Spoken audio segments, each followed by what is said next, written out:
So this is section 7.2, number 3 and 4.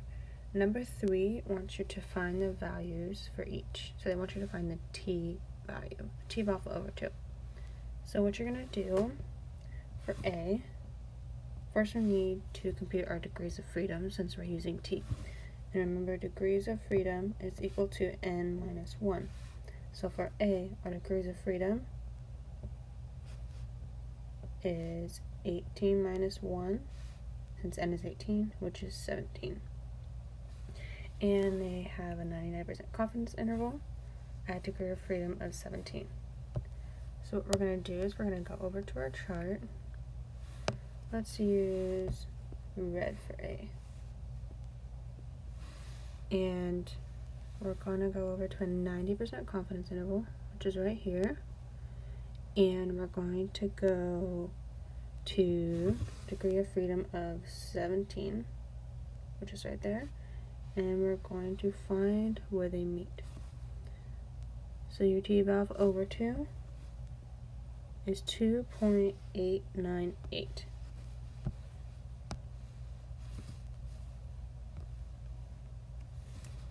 T of alpha over 2 is equal to 2.898. And so now for B, n is 23, and we have a 95% confidence interval. So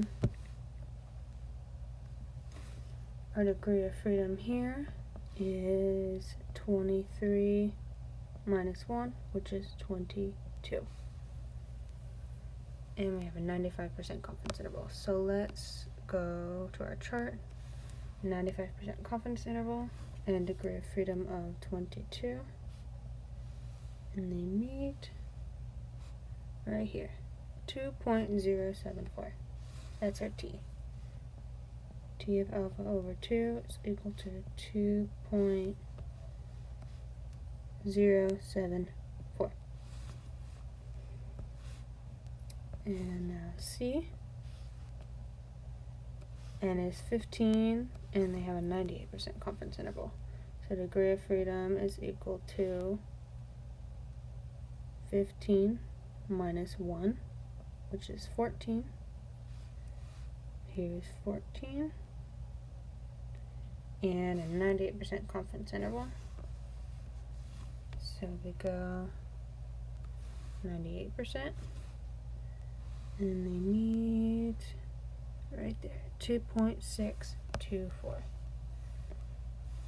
So t of alpha over 2 is equal to 2.624. And now let's do D. D, our degree of freedom is equal to 10 minus 1, which is 9. They have a 90% confidence interval.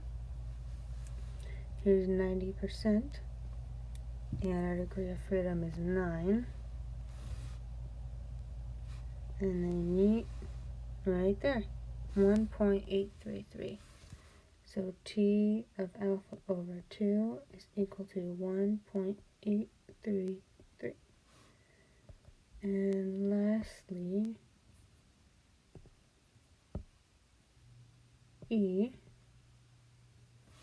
our degree of freedom is equal to n minus 1, n is 20, minus 1 is 19, and our confidence interval is 95%. So we go to 95%, and our degree of freedom of 19, yes, 19, and they meet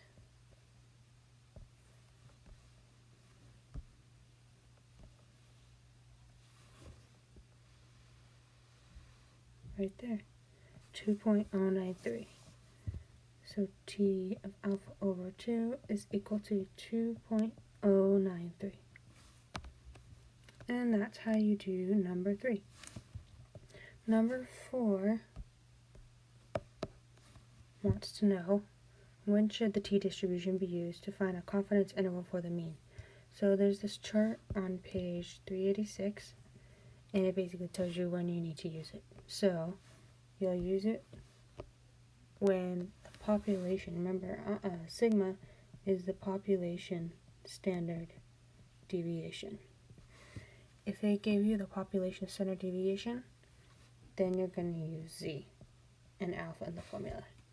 If they don't, you're going to use t and s. So sometimes it may not say population standard deviation. They could be talking about the population and then give you the standard deviation. And same thing with the sample. They may not say sample standard deviation. They could be talking about a sample and then say the population is blah. So you do have to kind of try to figure out what they're talking about here and be able to figure out, is it a population standard deviation or a sample standard deviation?